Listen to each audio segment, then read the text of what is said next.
آئیے حضرات سلسلے کو آگے بڑھاتے ہیں، اور میں گزارش کرتا ہوں آقا سید علی سیستانی صاحب دامت برکاتہ کے وکیل عزت مآب حجت الاسلام جناب اشرف علی غروی صاحب قبلہ سے گزارش کرتا ہوں کہ وہ تشریف لائیں اور اپنے نورانی بیان سے ہمارے اذہان کو منور فرمائیں۔ آپ حضرات سے گزارش ہے بآواز بلند نعرہ صلوات۔ السلام علیکم ورحمۃ اللہ وبرکاتہ۔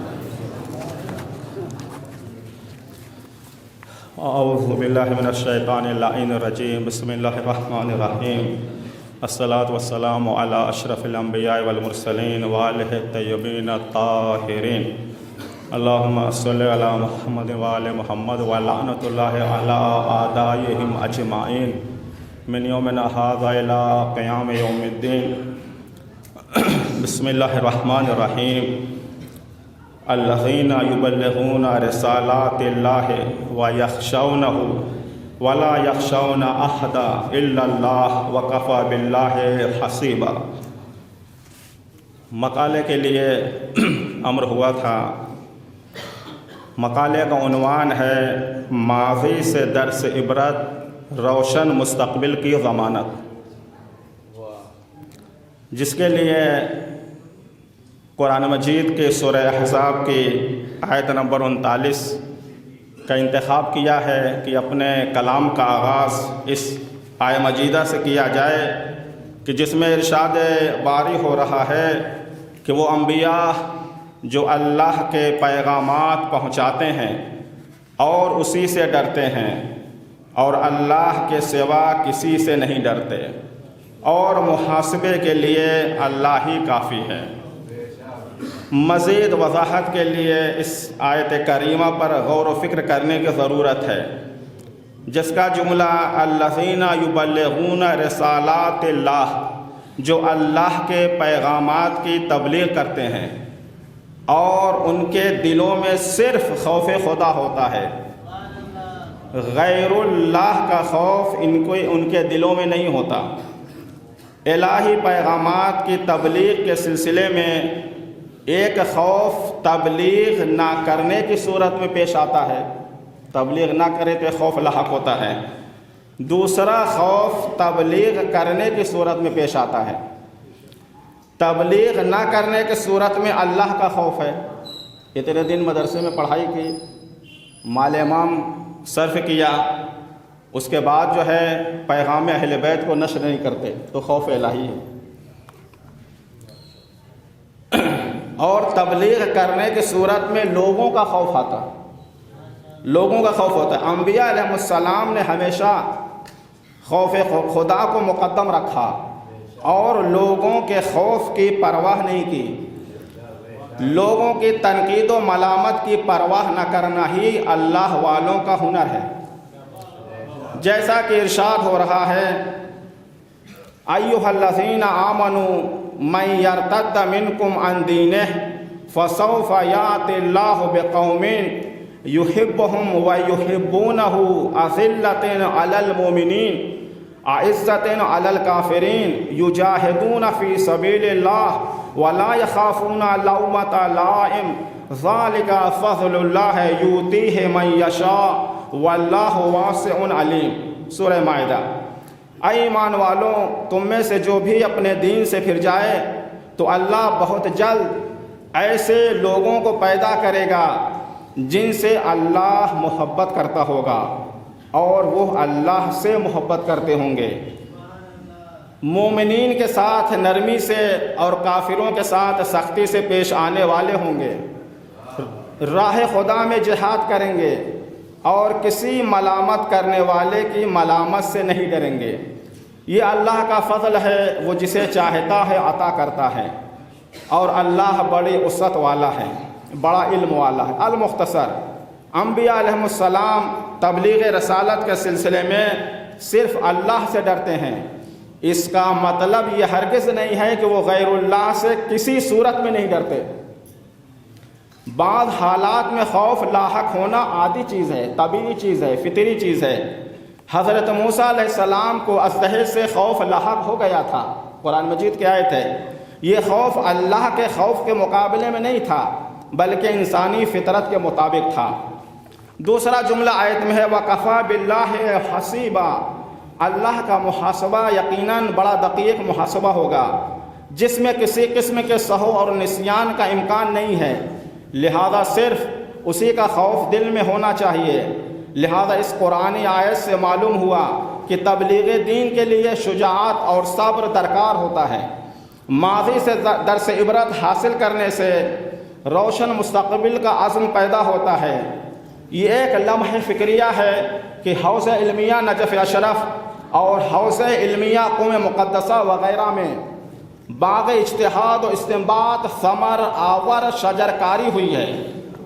عالم اسلام عموماً اور عالم تشیع خصوصاً فیض یاب ہوتا رہے گا، مگر بر صغیر کے حوزہ علمیہ لکھنؤ کے درخت اجتہاد و استنباط پر آج ثمر کیوں نظر نہیں آتے؟ بند حقیر کے نظر قاصر میں شاید اس کی وجہ یہ ہے کہ حوزہ علمیہ نجف اشرف و قوم مقدسہ میں اگر کسی علمی گھرانے میں علمی چراغ کی روشنی مدھم ہوتی ہے تو ایک نئے خاندان میں علم و تربیت کا چراغ جگمگا اٹھتا ہے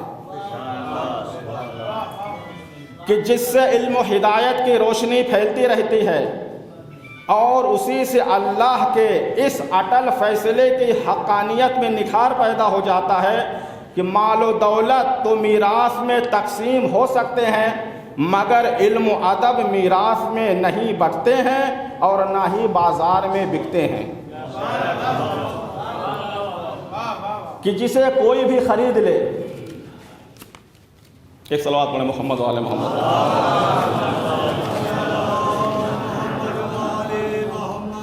بلکہ یہ تو صاف ظرف، پاک نیت، بلد ہمت اور شدید محنت و ریاضت و اخلاص کی تلاش میں رہتے ہیں۔ جہاں یہ چیزیں میسر ہو گئیں وہیں علم و آگہی کا پرچم لہرانے لگتا ہے۔ نہ موسم کی نہ زمان کی شرط ہے اور نہ ہی کسی خاص مکان کی ضرورت، نہ کسی خاص گروہ اور نہ ہی مخصوص افراد، نہ کسی مخصوص رنگ و بو کی دخالت اور نہ ہی جغرافیائی حد بندی۔ چاہے فارس کا پہلا طالب علم سلمان محمدی ہو یا ابو ذر غفاری، چاہے غلامی کی زنجیروں سے آزاد مصر میں تمار ہوں یا کمیل بن زیاد، چاہے زرارہ بن آیون ہوں یا محمد بن مسلم، چاہے غیبت صغرا کے نواب ارباں ہوں یا غیبت کبرا کے علماء اکابر، چاہے حوزہ علمیہ کاظمین ہو یا حوزہ حلہ و کربلا اور نجف اشرف و قوم مقدسہ، کبھی زعامت ملت تشیع شیخ مفید کے ہاتھوں میں رہی تو کبھی سید مرتضی عالم الہدا، اور کبھی شیخ طوسی مسند زعامت پر نظر آئے تو کبھی محقق ہلی، کبھی یہ سلسلہ صاحب جواہر تک پہنچا تو کبھی شیخ انصاری، کبھی آخوند خراسانی و سید یزدی کا پرچم اجتہاد لہرایا تو کبھی آل بحر العلوم و کاشف الغطاء کا۔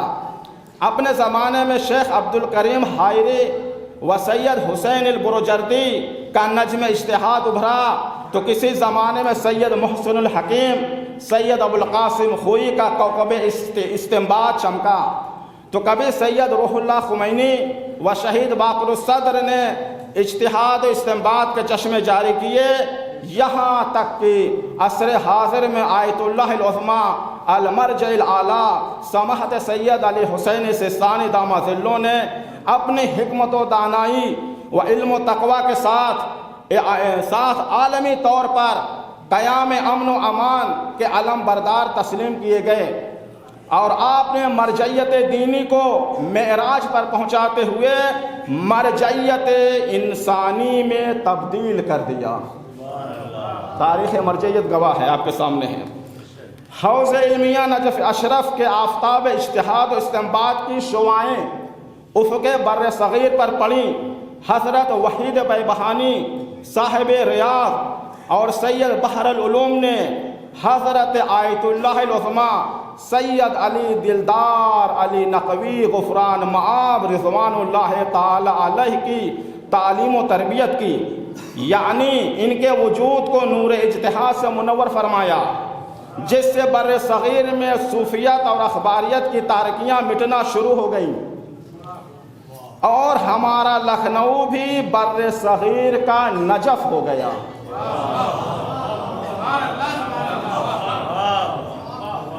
حضرت آیت اللہ العظمیٰ سماحت سید دلدار علی نقوی غفران مآب رضوان اللہ تعالی علیہ نے پورے بر صغیر میں قواعد دین کی تاسیس اور شریعت کو مستحکم اور زعامت ملت جعفریہ کا آغاز فرمایا، کہ جس کے شان میں آیت اللہ العظمیٰ شیخ محمد حسن نجفی قدس سرہ صاحب جواہر فرماتے ہیں۔ دیکھیے عبارت ہے صاحب جواہر، کہ جن کے شاگرد کا نام شیخ المرتضی انصاری ہے۔ اتنا بڑا معتبر مرجع اعلیٰ اپنے زمانے میں، وہ حضرت آیت اللہ العظمیٰ سید دلدار علی کے لیے کیا فرماتے ہیں اپنے بعض مکاتب میں؟ فرماتے ہیں العلامۃ الفائق و کتاب اللہ الناطق خاتم المجتہدین شمس الایام مصباح الظلام من بحر العقول بدقائق افکارہ وانار شبہات المعقول بکواکب انظارہ حجت اللہ علی العالمین۔ ایک عام بندہ ہم جیسا طالب علم کہہ دے تو اور بات ہے، ایک مرجع وقت، وہ بھی نجف اشرف کا مرجع وقت، کس کے لیے؟ آیت اللہ العظمیٰ سید علی دلدار کے لیے۔ ایسے القاب وآیتہ العظمیٰ فی الاولین والآخرین۔ اہل علم تشریف فرما ایک ایک لفظ پر جو ہے گھنٹوں گفتگو ہو سکتی ہے، لہذا جو ایک شبہہ ڈالا جاتا ہے کہ باقاعدہ اجازہ اجتہاد مراجع لکھنؤ کو نہیں تھی، وہ کیا فرماتے ہیں؟ خاتم المجتہدین آیت اللہ دلدار صاحب ایسے شخص ہیں کہ اجتہاد کا خاتمہ انہی کے ذات پر ہوا ہے۔ ایک ایک لفظ بہرحال آپ کے سامنے ہے، گفتگو طولانی نہ ہو جائے اس وجہ سے چھوڑ رہے ہیں۔ حضرت غفران مآب نے ایسی آبیاری کی سرزمین لکھنؤ پر، نہایت حسین و جمیل گلستان اجتہاد و استنباط لہلہانے لگا۔ فضائے لکھنؤ میں بلبل اجتہاد کے نغمے سنائی دینے لگے، کہ کہیں پر علم کلام کی خوشبو تو کہیں فقہ و اصول کے رنگ اور کہیں سے رجال و تفسیر کی مہک آنے لگی، اور یہ نجف اصغر نجف اکبر کے قد کے قریب تر ہوتا گیا، اور ایسا جامع حوض علمیہ لکھنؤ میں تیار کیا کہ حوض حضرت امام باقر و امام صادق علیہ السلام کی خوشبو آنے لگی، اور عالمی میدان میں علمی بازی شروع ہو گئی۔ یہاں تک کہ یہ بہت اہم فخر ہے اہل لکھنؤ کے لیے اور عمومی طور پر بر صغیر کے لیے، یہاں تک کہ اب اجازات اجتہاد و روایات یہاں سے بھی، یعنی لکھنؤ سے بھی عالمی پیمانے پر دیے جانے لگے۔ جہاں علماء نجف میں جو ہے صف بندی کر کے اجازہ روایات کے طلبگار ہوتے تھے، اجازہ اجتہاد کے طلبگار ہوتے تھے، علماء لکھنؤ کی طرف دیکھنے لگے اور اجازت لینے لگے۔ مگر نہ جانے کس کی نظر بد اس حوض علمیہ لکھنؤ پر کو لگی کہ موسم بہار موسم خزاں میں تبدیل ہو گیا۔ بیدار قوم اپنے بزرگوں کی علمی امانت کی حفاظت کرتی ہیں اور چراغ سے چراغ روشن کر کے روشنی کو بڑھاتی ہیں، اس وجہ سے کہ چراغ بجھا کر چراغ جلانے سے ترقی نہیں ہوتی، لہذا ضرورت ہے کہ پھر سے وہی حوصلہ و ہمت طلبہ میں پیدا ہو، پھر سے مدارس میں اسی لگن و جنون سے مجلس درس سجیں، پھر سے فضا میں علم و ادب کی بہار ہو اور مدارس میں علمی نغمے سنائی دیں۔ الہی بحق یوسف زہرا عظمت حوض علمیہ لکھنؤ کو زلیخا کی جوانی کی طرح پلٹا دے، اور ہم سب کو توفیق عطا فرما اس کاروان میں شامل ہو کر پیش امام زمان علیہ السلام سرخرو ہو سکیں۔ والسلام علیکم ورحمۃ اللہ وبرکاتہ۔